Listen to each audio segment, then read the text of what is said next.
All set? Yeah. Okay, so I'll call to order the 161st annual meeting of the parish of St. George's Episcopal Church. I'd like to begin with a prayer. The Lord be with you. Let us pray. God of the seasons, another year has come and gone, and once again we gather for the annual meeting of this parish. To this place we bring all the celebrations and hardships, the joys and sorrows of the past year. We gather to look forward to what the coming year will have in store. As we meet and discuss the life and work of this part of your family, we pray that you would be a part of our discussion. May your Spirit move in our hearts, opening them to hear what each of us has to offer, bringing light to both possibilities and realities, drawing us always to consider what you would have us be and do in this time and place. Remind us that we are called to be bearers of Christ's light, life, and love to all we meet. Help us to live in such a way that we draw closer to your vision for us and journey faithfully in your way. In this time together, we celebrate the many gifts we have to offer. Help us offer what we can to your service and your glory, mindful of the great gifts we have been given in so many ways throughout our lives.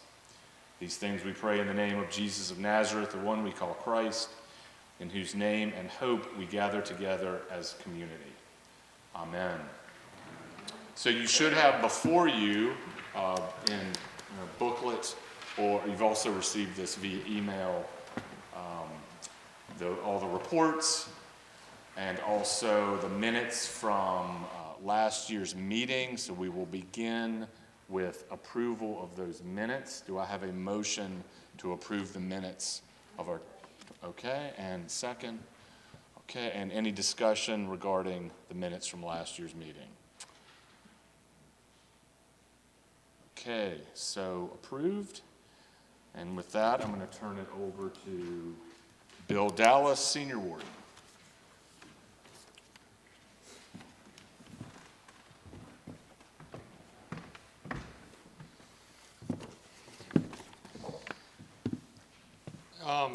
I had been on the vestry for 3 years, and Hal had been doing this for 5, so I got to fill out his final year and be senior warden this past year. It's been a challenging year in a lot of respects, but it's been great to be able to welcome the rector and his wife in, and they've attacked everything, I think, very optimistically, especially considering the strange times we've lived in. Technology, I think, is going to consider. We're going to hear some more about that, but with Josh and B doing the virtual church, the website's been revamped, QRL codes for visitors, and all of this, I think Kirk's going to continue to grow and expand on some of that. The vestry that this past year has managed to almost always be unanimous, or at least a general consensus on the issues we've faced, and done that. Chuck Copeland's done a wonderful job with stewardship. Everything's just kind of going on. I put all of this in my report, so I'm not going to go too long on it. Bruce Bartholomew, who's our treasurer, will give a report, and he's going to step down as treasurer after today, so I'm sure he's going to look forward to some time away from that. He's gone above and beyond. Doretta, our parish administrator, has done just wonderful to work with and in any capacity. At any rate, our church, despite the challenges with COVID and all that, we've reopened an in-person Low Country Bowl Braves outing. Our family of the church is really connected, even despite all these challenges. I feel like it's been a privilege and honor to serve as senior warden. The next thing on the agenda really is elections, and that's part of the business of the annual meeting. And the outgoing vestry members are Stephanie Manley, B. Crowder, Virginia Hudson, and myself. And we also have to elect trust officers, and outgoing trust officers for maintenance and repair, Walter Jones; for real property, Daniel Searcy; and for charitable trust, Cherry Searcy. And at any rate, we've put in the bulletin, et cetera, and asked for those with interest in serving in these various capacities to contact either the vestry members or the rector. And certain people have informed us of willingness to serve and determined to meet the qualifications to serve. And the qualifications to serve in the vestry are regular attendance, known to the treasurer, and over 18 years of age. And at this point in time, we've had 4 people who have expressed an interest to be candidates for the vestry. That's Paul Raymer, Teresa Copeland, Lee Howell, and Susan Murray. And to replace trustees, we've identified for maintenance and repair Judy Brewer, for real property Mark Walker, and charitable Lisa Roffling. And I guess at this point in time, I would ask if there are any other nominations either for vestry or any of these trust as trustees from the floor. All right. Well, hearing none, I would submit that instead of having to go through balloting, that we just, I would move that we approve by acclamation. Do I have a second? All right. All those in favor? All right. Well, that's done, and I've enjoyed my year working with Kirk. He's been wonderful to work with. And the fact that he brought in the World Series and the National Championship, which, you know, he set up a bar. So, well, thank y'all.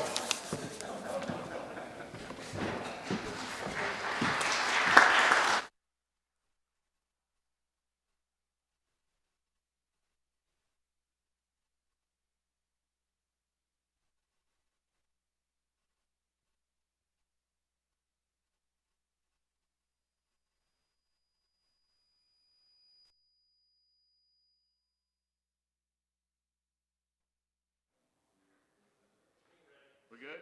Okay. Okay, and now I will call up Gary Leslie for Junior Warden's report.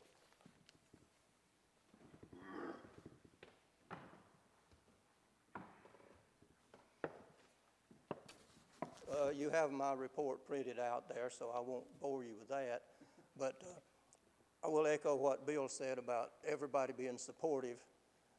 We've had some pretty important things to do this year, and from Kirk, Jaretta, Forrest, our sexton, the vestry, they were all very supportive and didn't have any kind of problem with that. Bruce always found the money for whatever we needed, and that's always good. But I would tell you that if you see anything that you think needs attention, feel free to call me. My contact information in the directory is current, or you can call Jaretta and she'll tell me. And I'll try to look into anything you complain about and see what the answer is and give you an answer. And that's all I got.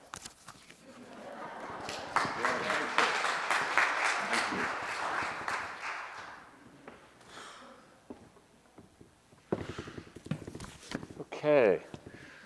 So next we're gonna have Bruce come up to talk budget, and I have to say, because Bill, I don't think you said how many years. So the treasurer, it's a 3-year term. Bruce, what, 12? 12 years? Yeah. So in all seriousness, thank you so much for your service. So appreciated. Obviously, you went way above and beyond the call, but thank you.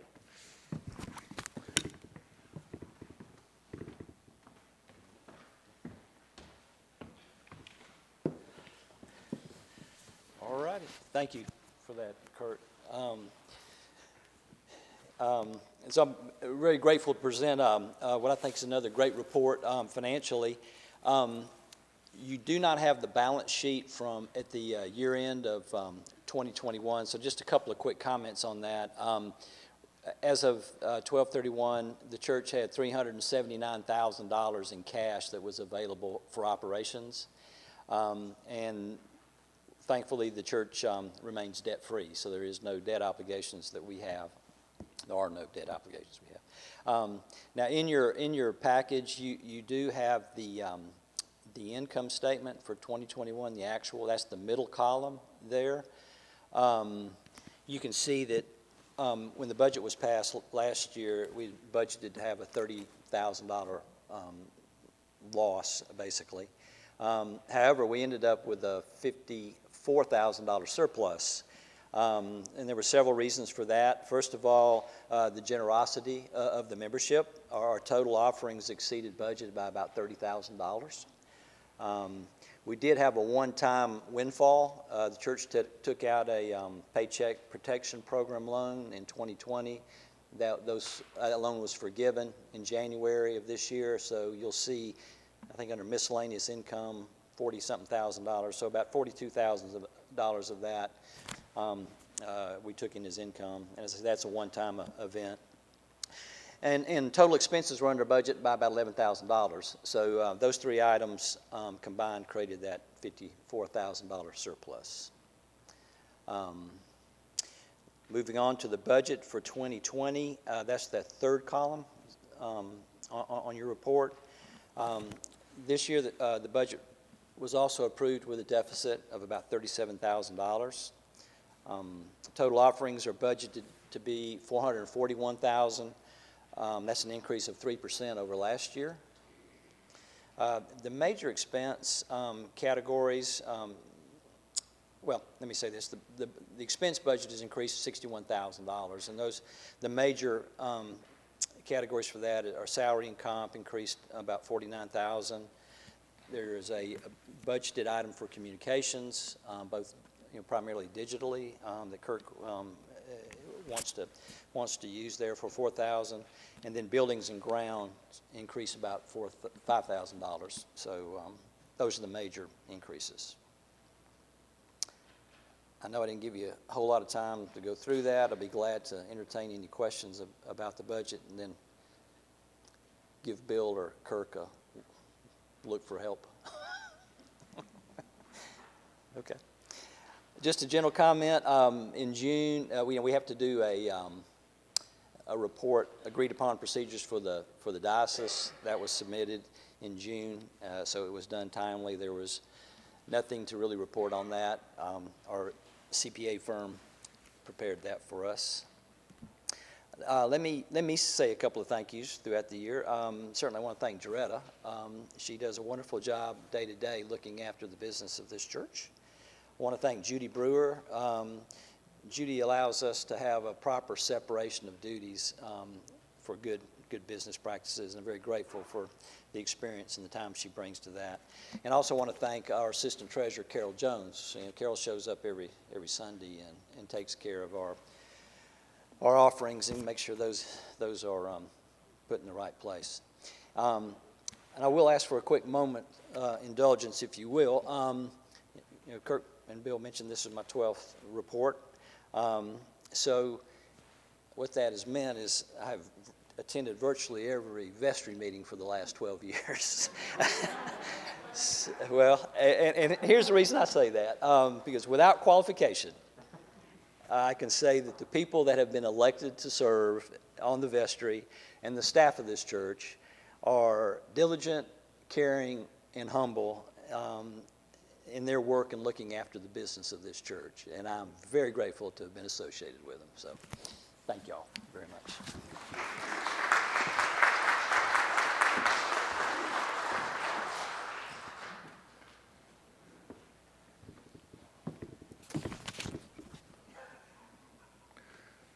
Thank you, Bruce.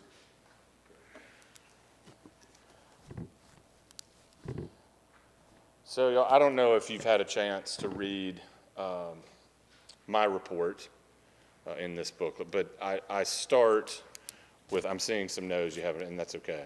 I'm not going to read it to you, but I'm going to say I start that off by just talking about, I don't know, some of the negative projections of church, looking for like some of the kind of doom and gloom kind of things that maybe it's just me because I'm a priest, so I see these and I read them because I think it's really important to be aware of like trends and the numbers and what things actually look like in reality. But the gist of what I'm trying to say in my report is that though I read these things all the time, it's not how I feel. and it's not how I think we should feel about the Episcopal Church in general, but more specifically this place. In conversations with colleagues, in meetings, in the diocese and outside, like, we're doing, good things are happening here, okay? And I, for one, and I hope you're with me in this, I'm really, really optimistic. I'm pleased with where we are, and I'm just really excited and optimistic about where we might go, okay? So that's a big thing that I wanted to say. And I also, in what I wrote up, I list things that we accomplished. And as I was looking back over the year, I was like, wow, we did some things. We really did. So I tried to name those in that report, and I didn't after I submitted it and then read. I was like, I left out. I left things out too. But we really did some things. If there's one thing I hope, maybe you have a sense of this already. I hope so. I'm willing to try some new things, not for the sake of it's just a new thing. This is the new fad, or this, I'm not interested in that really, but I am interested in trying new things to see if they work. I don't do any, the intent is not to be silly or goofy or waste time. I think you try new things for the sake of trying something new that may in fact work. And if it doesn't, here's another thing about me. If it's a flop, if it's a failure, I'm okay with that. Honestly, you don't set out to fail, but not everything will work. Not everything will just go splendidly. And so maybe you need to just ditch the thing, or maybe you need to tweak it or whatever. But I'm all about trying things. I think maybe you have a sense of that already. And one of them was the stewardship Mad Lib. I didn't make this up. I came across this and I was like, that's kind of interesting, different. So we tried it. And look, there's some people who are like, what is this? Really? I'm fine with that. But the majority of the response were like, okay, let me think a little bit. And the intent was to create some energy just around thinking about this is what the church means to me, okay, and putting that down in the form of this fun activity. So y'all, as part of what I want to say today, I went through only the part, kind of the narrative about my church, my parish. I didn't see the other part. Here's something I'll just tell you. I don't see that stewardship. So there are different philosophies on this. That's mine. So I just want to be very clear about that. Okay, what you give, and I hope it's generously, because I hope you feel this place is important enough that you'll give generously. That's between you and other folks here at the church and God, ultimately, not me. So I didn't see any of that, but I read and I read every single one of them, y'all, and I wrote down responses. First of all, I was amazed at the array of responses, but there were certain words that popped over and over again. So I picked the top 3 for each response. I'm going to read you those now, that first part of the Mad Lib. When I tell people that I attend St. George's Episcopal Church, they always seem a little surprised, curious, hesitant at first. Okay? That old, beautiful, historic church on the corner of North 10th Street and Broad, they ask, what's that place like? I always, happily, and enthusiastically tell them that St. George's is a really wonderful, welcoming, great church, and that the people are friendly, welcoming, and wonderful too.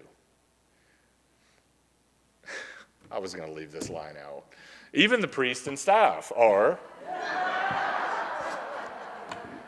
friendly, welcoming.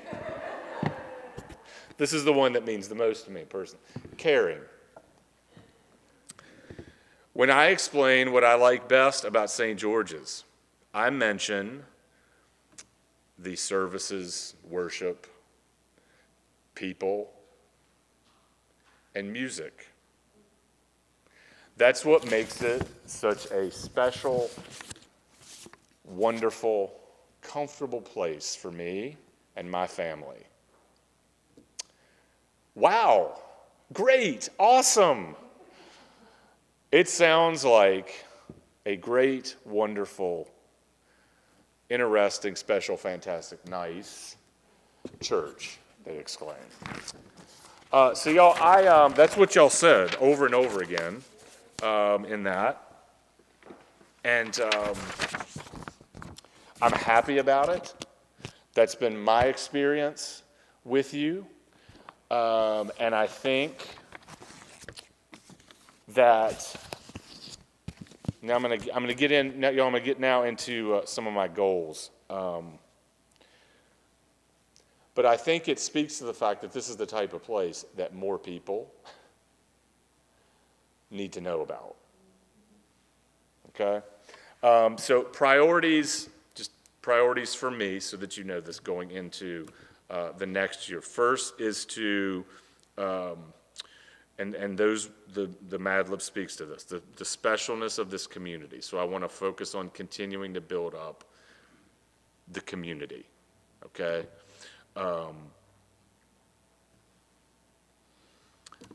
My God, I thought COVID would not be a thing at this point, as I'm sure you did, or at least hoped and prayed it wouldn't be. But it is, and that's the reality, y'all. And here's another thing about, like, I'm not interested in that being an excuse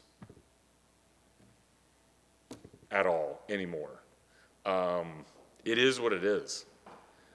And it's the reality in this community and where you work and other communities that you're a part of. It's just, it is. So we do what we can do, okay? But there are folks who haven't come back. They may not. Honestly, they may not. I hope they do. But the fact is, I really want to focus on, again, this community and continuing to build it up and continue to reach out to folks who maybe were a part of this place before, and bringing in some new folks. I want to bring back, obviously we're not doing coffee. I haven't been to a coffee hour at this church. The joke is that's like the other sacrament in the Episcopal Church is coffee. I haven't even experienced that sacrament with you. We've done some social things. We've done some cool things together, but, no coffee hour, no monthly breakfast, none of those. Just so you know, I want those back, as do you, and the intent is to bring them back, okay? Just like bringing back the cup at the table. It will come back. I know it came back briefly one Sunday I wasn't here. Y'all, you might imagine my response, like, what? Okay.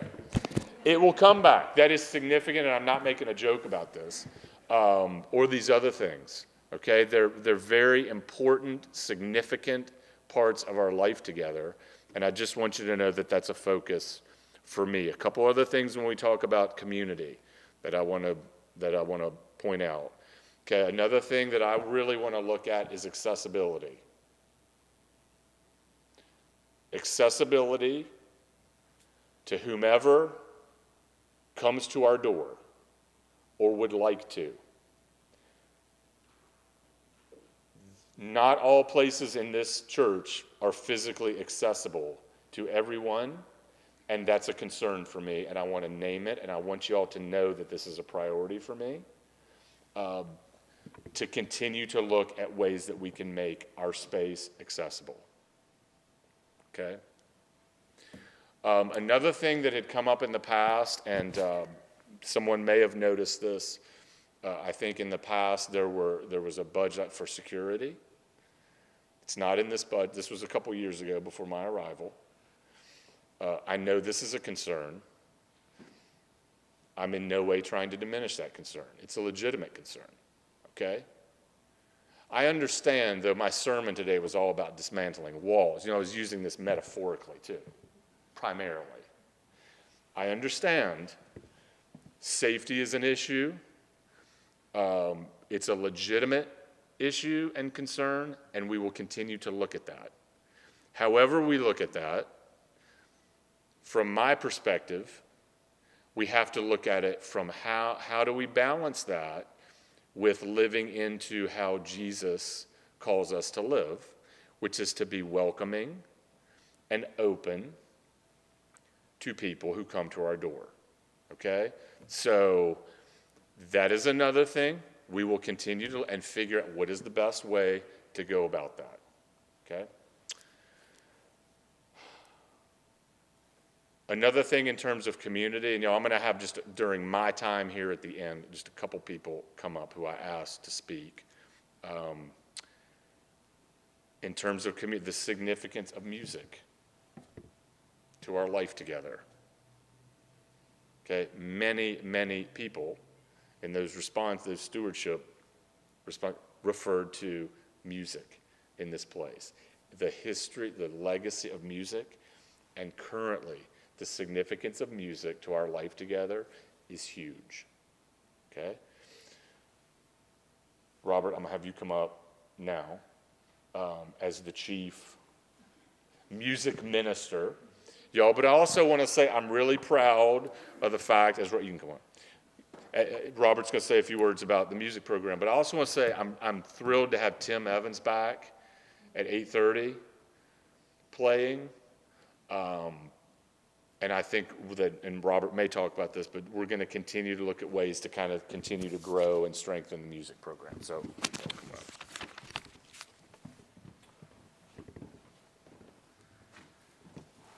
All right, hello everybody.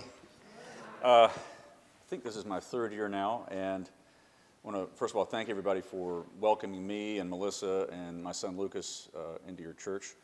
And everybody always greets us with a smile, and we've felt welcome here since day one, so I appreciate that. The choir here and the music ministry here, it's a lot of fun. We take it seriously, but it is a lot of fun, and we are really a family.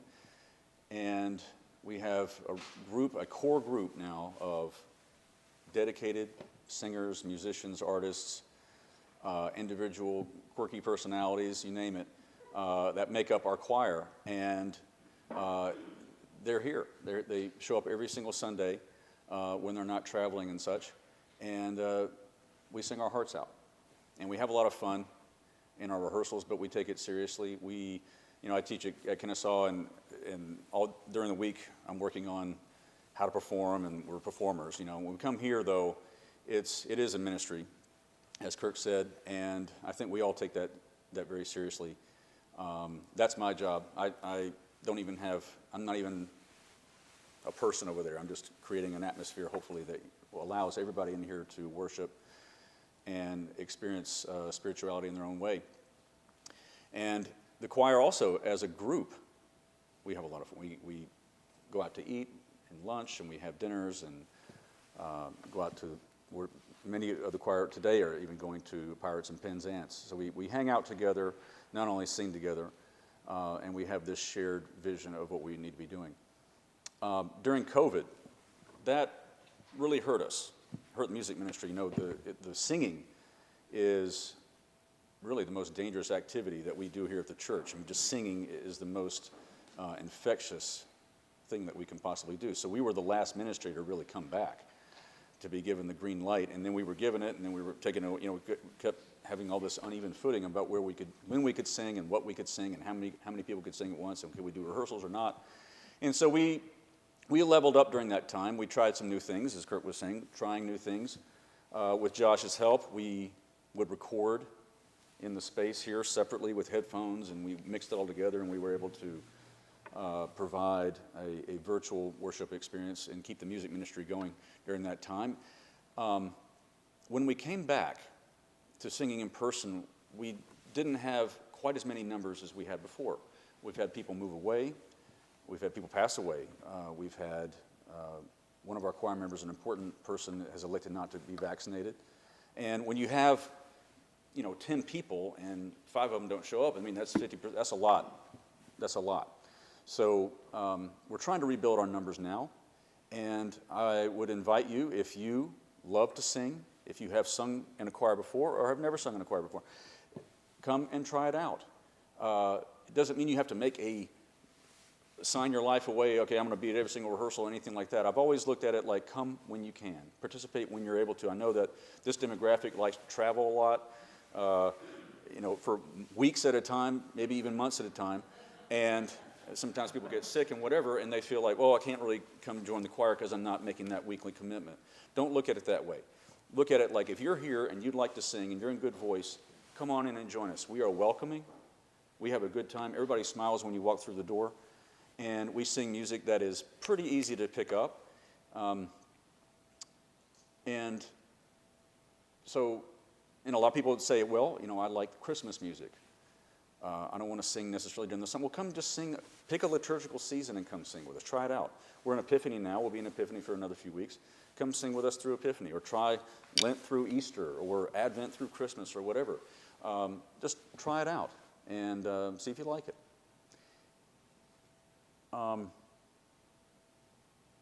Anything else I wanted to say? I feel like there was something else I wanted to say. Well, anyway, I lost my train of thought, but you get what I'm saying. Yes, I wanted to tell you, if you did want to come, what does that look like? We rehearse on Sunday mornings at 10 o'clock. Every single Sunday morning, we show up at 10. We rehearse for about 45 minutes, and then we sing. About twice a month, we rehearse after church. We used to rehearse on Wednesdays. We found it was better for everybody's schedule and travel to rehearse after church on Sundays. So the other thing we do is we record those rehearsals now. We rehearse in the choir room, and we make our way in here on Sunday afternoons and practice with the organ, and I record that video, and then I upload that video to YouTube, unlisted, so it's private, and the choir members can sing along and practice along with that during the week. So even if you are traveling, even if you're missing choir rehearsals, you can still participate that way. And I'll also say this, too, by the way. We have made these recordings, as you know, you've seen them in virtual. We also made a major project this last year called America the Beautiful, and I invite you to go check that out in conjunction with the Atlanta Boy Choir. So this particular choir, their voices, this church, is all over iTunes, it's all over Spotify, Pandora, Tidal, all the streaming platforms. This choir is all over them right now, including YouTube. So we've tried to innovate, and we're going to continue to innovate. And my goal for this year is, can we grow the choir from within? And I invite you to join us. Contact me, contact anybody in the choir. We're going to put a sign-up sheet down near the office there in case you can't get a hold of me during the week or whatever. You can email me or text me or call my cell phone or whatever, and we'd love to invite you. So any given Sunday, just show up at 10 o'clock, and we'll have music for you in a robe. So thanks very much.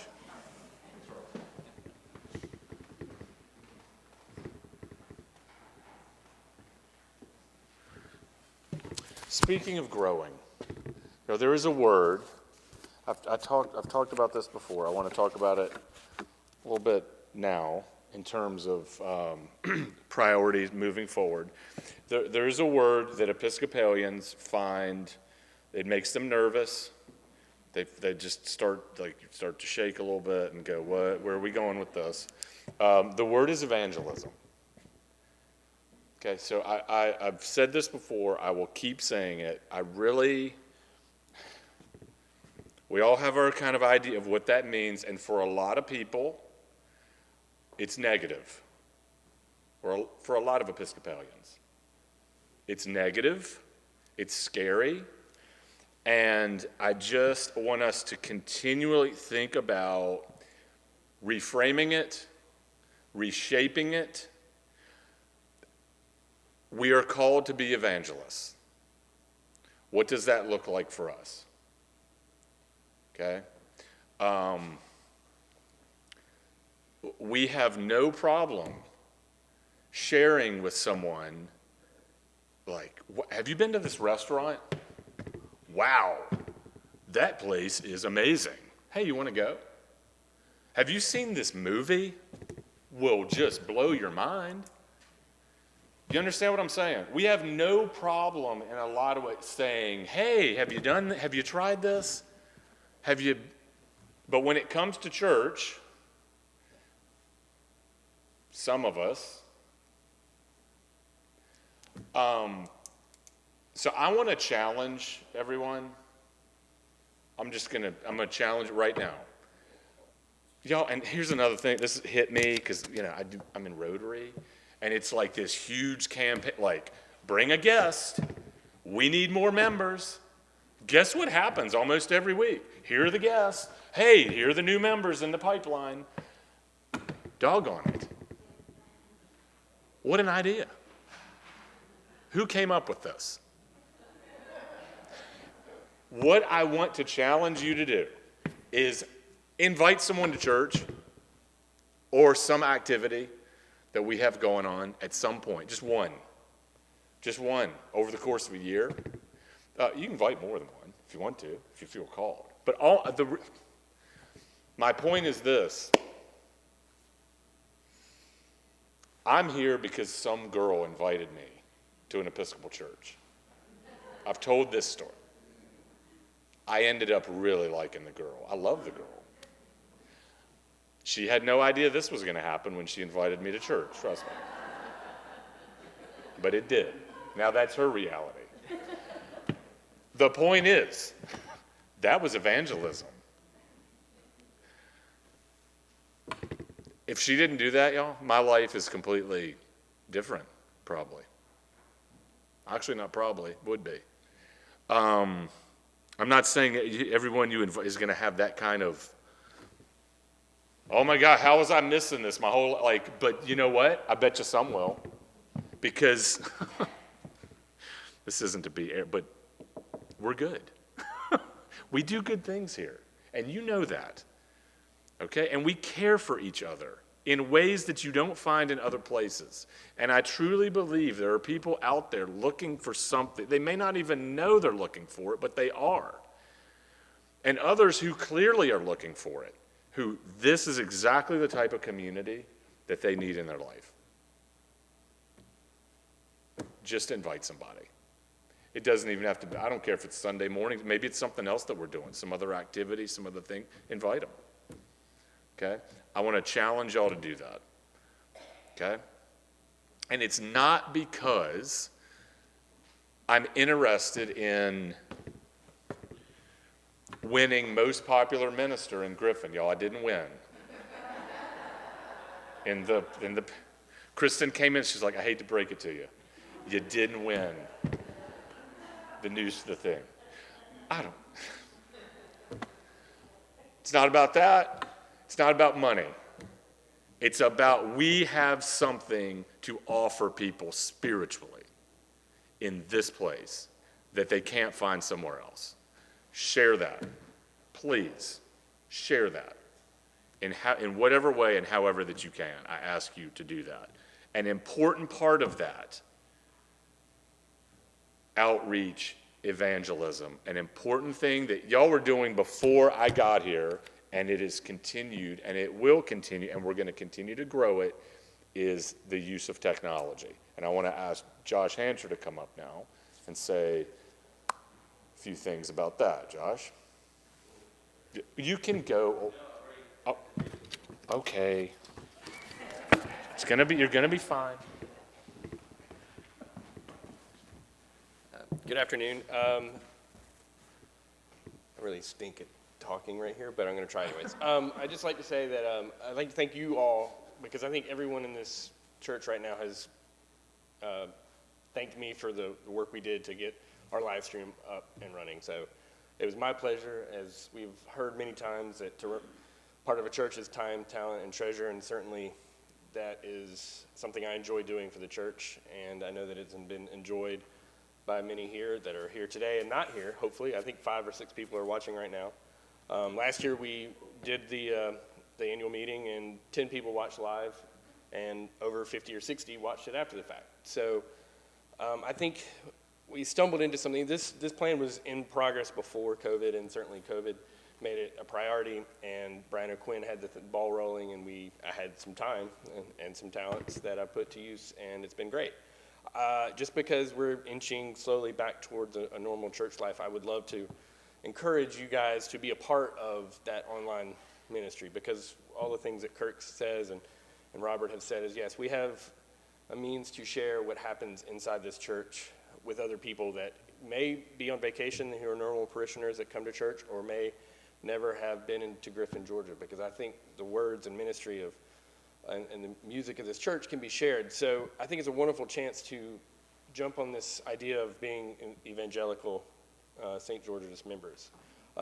It's easy to share a link, maybe with someone that doesn't want to come in on Sundays, or has children and just a busy life. They can watch it on Sunday nights, Monday nights, Sunday mornings live after the fact. I'm going to use a secular word called content. And people like content. They like movies, they like TV shows, and I think a lot of people would like the content of this church.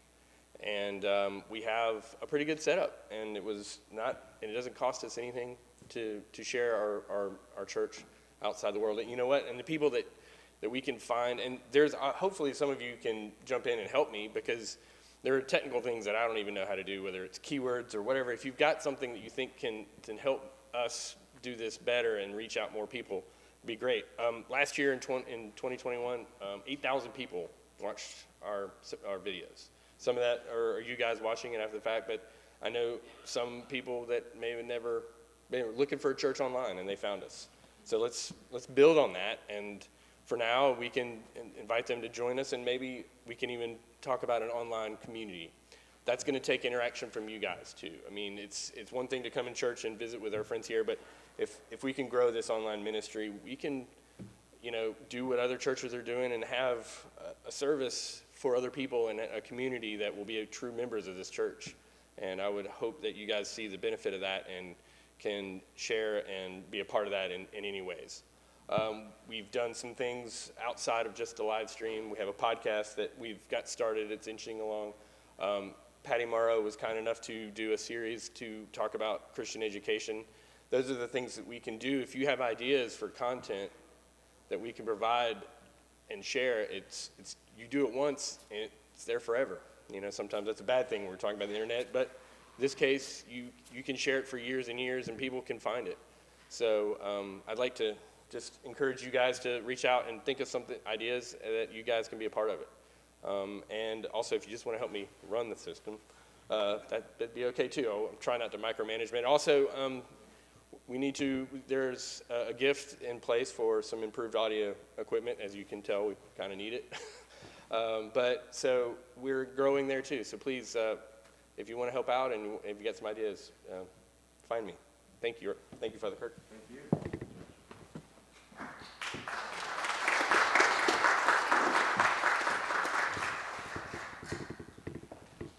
See, Josh, it wasn't so bad over here, was it?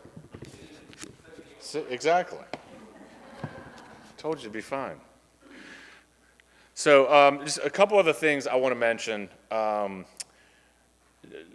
next one's another kind of big priority for me, and it involves outreach. So that, another great tradition, history of this is just the commitment to outreach. And, I've been amazed. Well, I was amazed when I first visited and I heard, this started at the church, and this started at the church, and this, like, all these things. It's like, my gosh, wow. And those things are still thriving. Now, some of them are now off-site, right? But one thing I want is continue to build those relationships, okay? So do we own or control St. George's Court? No. Are all members of the board at St. George's Court parishioners of this church? Absolutely. And it has our name on it. And the fact that the majority of the people who drive by are going to go, oh, that's the church's place. Like it's got the name on it. My point is, I'm interested in continuing to grow that relationship, okay? Just like I want to continue to grow the relationship with the soup kitchen, okay? With the food pantry, with the school, and I'm going to come back to that one in just a second. So there are opportunities there to build and grow what's already there in, I think, really new and exciting and profound ways, okay? So that's a priority. At the same time, I think, I've had this conversation with a number of people, there's a feeling of what's next? Is there something, is there another need in the community? All these things started because people recognize there's a need for this. Okay, there's a way to represent Christ by doing this. What is that? Now, is there something else? Is there something in the community? Is there in Griffin that, you know what, like, that's not being done? We think we have the resources and to do that. Okay, what I'm suggesting is a focus this coming on what that might be. Kind of a visioning process of where are we being called to do our next thing, okay? Not for the sake of just look at us, doing another thing. Where's there a need? And where do we have the energy and the talent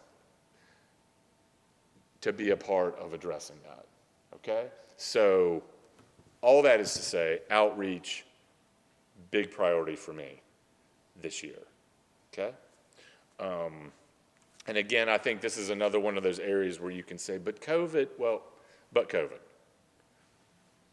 I understand. But where can we move forward in that area of our life together? The last thing, and did you mention the line about, there's a line in the budget, maybe some of y'all saw it, about assistant or deacon. Did we notice this? Okay. I thought for sure someone was, what? Hey. So here's the situation with that. Y'all know school ministry. It's been my life, most of my career as a priest. That's what I've done. So to be able to come to serve this church and know, hey, there's a school, members of this church, we're kind of key to starting it, there's an Episcopal school. It's got our name on it, y'all. It has our name on it. I'm not being flip about this. That means a lot to me. Because if it's going to have our name on it, it should represent, it's an Episcopal school that says St. George's.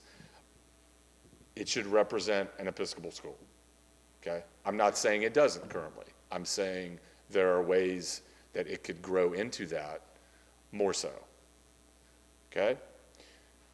To that end, and again, this was happening before I got here, this church decided, hey, we're gonna, with our charitable trust, we're gonna give a certain amount of money for the establishment or the hiring of a chaplain at the school. Y'all, we can debate this. I've debated this for years with people. If you're an Episcopal school, you should have a chaplain, if you're gonna take it seriously. And it should be someone who's a presence at the school, who helps guide the spiritual life of the school, because as an Episcopal school, you consider that to be very, very important. In addition to the academics and the athletics and the arts, psychological, all that is super important. But when you're an Episcopal school, you also say spiritual development of students is important. We're not converting them. We're not making them all like you have to sign up, be Episcopal. No. They're also intended to be diverse on purpose, because we believe that's a great thing. But there needs to be a strong Episcopal presence at the school. The church has talked about this for years, along with leadership at the school. There's agreement there. It hasn't happened for a couple years. This is another priority for me, is to help get a chaplain at the school. The idea is that that person would, again, be a pretty stable presence there, and at the same time also be involved at the church in some capacity. Okay? I'm going to be honest with you. I'm not sure right now. Okay, we're in the process of finalizing, this is the job description and getting the stuff out there, and we may get several resumes. We might not. I don't know. My preference would be we find someone ordained, priest or deacon, who has a real passion for school and also likes church, obviously. But you don't want someone at a school who's not. Y'all probably had that teacher in your life who's like, do you even enjoy kids at all? Do you enjoy, are you like, wow. No, we want, like, this is, like, I feel called to do this, but someone who would also help us out here, preach occasionally, celebrate, so technically be on staff at both places. That's where that line's coming from. The vestry is agreed, and the school book to kind of fund that position together. Okay? That's what that means. Questions? Anything? Not just about that, just in general. Paige?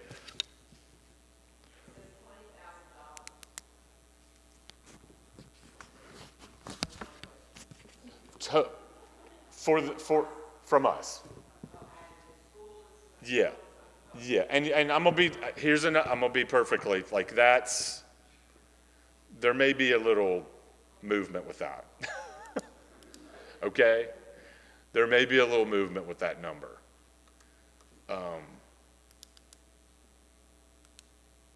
But yeah, that's what we went with in the budget. But yeah, the school again, they have a kind of a pot of money to help fund that position. Okay. Yeah. How? Does the hiring process have to go through the diocese? So it's a great question. So, and you know what? I'm gonna just fall on the sword here. So I contacted the diocese, and here's why. When you, yeah, when you go through there are going to be certain, for lack of a better word, hoops and things that you're going to have to do. So I started having some conversations, just tossing with friends of mine, people from other places. I've been kind of tossing it out. And let me say this, there's a way to make this work, y'all, with a lay person. Like we can have a lay chaplain who'd be very, very good, and who could also do some things at the church. Again, my preference would be someone ordained, just because of the nature of what they then can do to help us here. But anyway, I contacted the diocese. I now have all the things that I need to do, along with the school, to get the thing out there.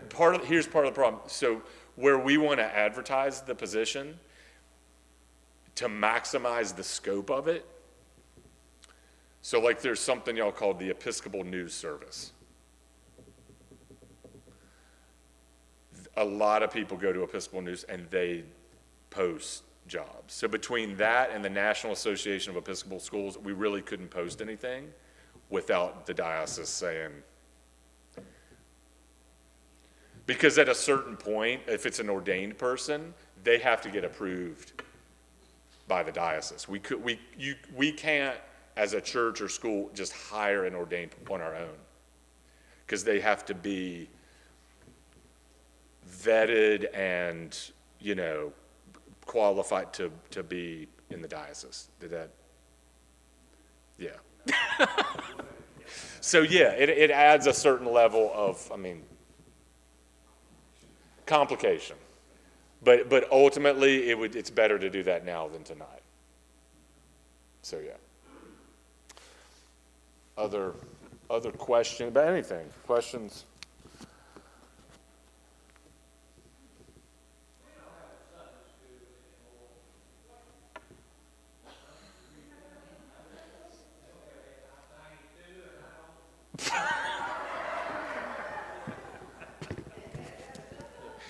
So, right. So the other thing, no, Bart, this is legitimate. Christian education. So my thought again with the chapel was to have someone who that might be their focus here, especially with like children's ministry, and there is a plan, and I don't want to say too much about this because the team that I have doing that are starting, they can't do it yet because of some other things going on. But there's a plan for a new like children's chapel program that we were hoping to have started by now, but it's going to be another maybe month or two, where the little ones will have a little chapel class and then they'll come back into the church for the Eucharist. You know, I'm a big proponent of kids, and you may have noticed Will today. Will Gregory. Will Gregory is way younger than you probably in a lot of church you would see someone's, and you know what? I don't care. Will Gregory has an interest in this, and if you can see it and feel it, and so I'm like, be up here with me. Carry the book. And he's, hey, let's start with that. I want them up there. So kids are I like them being up at the altar when I'm blessing and all that stuff. So that's starting, but it's part of kind of a bigger plan, I guess, which is kind of in the process of being developed. You know, here's the thing, just overall, I'll say this about kids and youth. We need to have things that we're doing for when people come to church and go, what do you do for kids? Well, we haven't had any, so we're not doing anything. That's not going to work. But at the same time, if you don't have them, you're sitting there, well, there aren't no. Like, do you understand? That's a real difficult thing. So we want to have some things in place and then hopefully build that. I came in kind of gung-ho about building that, and then I realized, you know what, here's the deal. Like, they're not here. Let's plan for some things, but also, this is who we have. What are we providing? Right? So, you know, there are classes that have been offered that are wonderful. I personally will offer some things kind of seasonally. So I don't really want to commit to every single Sunday I'm teaching a class just because, but I like to do different things at different times, offer some that people can join in. But I think we're looking at not just Sunday morning, but other way to kind of enhance our programming and our Christian education. You know, and that's where I try, like something like Sip and Seek. It's like, you know, we're talking about legitimate things. And we're just kind of casually doing it. So looking at some different models of what that looks like. Or did I answer your question at all? Probably not. Did I? Sort of? Okay. Other questions, comments? Before we close, I just want to end, because if not, this is it, y'all. I'm about to wrap this up. Let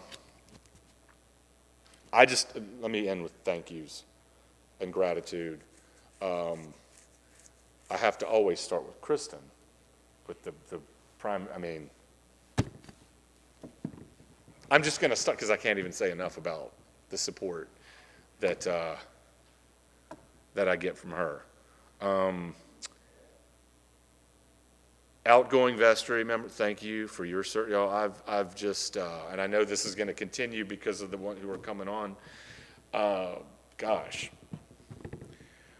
Just wonderful vestry. Just wonderful, you know.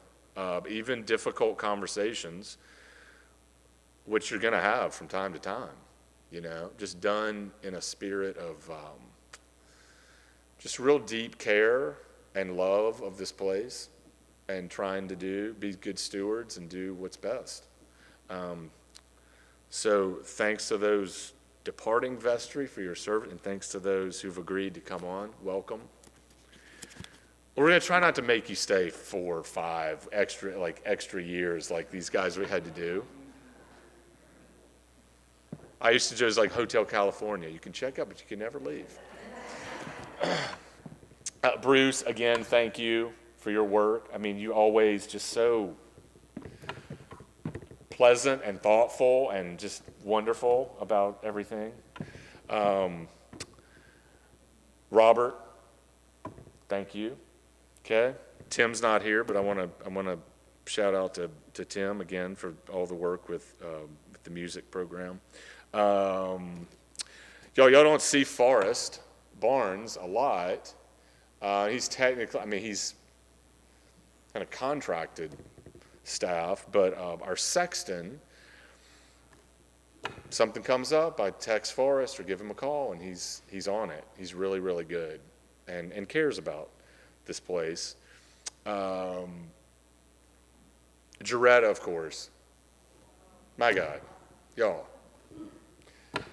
Other than how warm she keeps it in that office, everything's wonderful. For the love of God, I'm like, wow. I mean, a heater and... That's true. But y'all, she's... There is so much that she does. I just wouldn't even want to try and go there. I mean, it's just so much. She's so good. But really, to every committee chair, every guild chair, every member of those groups, every volunteer for everything, everybody, I thank you. I thank you for being a part of this place, this church. I know it means a lot to you. It's meant a lot to you way before I got here, for most of you.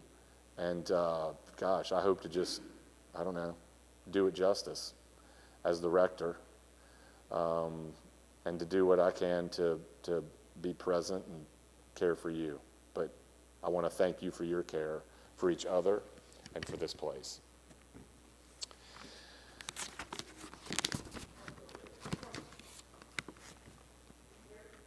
Oh, sorry.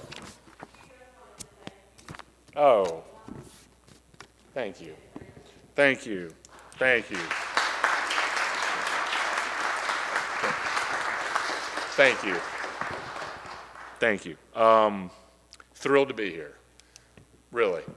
And gosh, it's the year just, and especially consider I wasn't even looking to leave where I was, just wasn't. And the Spirit had the Holy Spirit, and God had other plans and ideas, I think. And thrilled to be here. Thrilled to be here. Thank you. Okay, y'all. We'll close with a prayer, and then we'll adjourn our meeting. Let us pray. God of our coming and going, God of our past, our present, and our future, we have met and celebrated and remembered. And now we go out into the world in which we do most of our living and our ministering. As we go out, remind us that we do not go alone. As we go out, remind us that we go with a mission. As we go out, fill us with love, hope, and peace to share with the world. May our lives and our ministry be signs of your love and promises and possibility for the world. Amen. We're adjourned.